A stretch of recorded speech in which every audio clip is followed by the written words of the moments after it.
this. Hmm.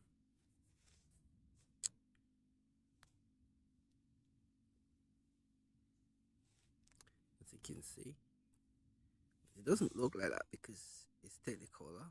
The environment is with it. So sometimes you have to pick him up and you feel him just so heavy. And, let's check him out inside because I didn't know that until I pick it up. Then I said I bring it out, put it in maybe box until I chip it. Have a look inside of it. I bring a spray bottle and just wet it. You see, that's the file. So it tests the hardness.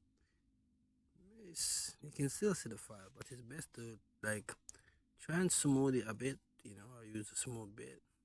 But don't do that bit here because that's with it. You're just gonna pick up debris and you get misinformation. You need to do it actually stone so clean off the, etc. etc.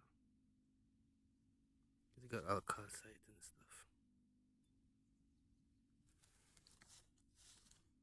So when you wet it, you see the difference. But look at that. It's blending with everything. You have to go close to the ground dairy.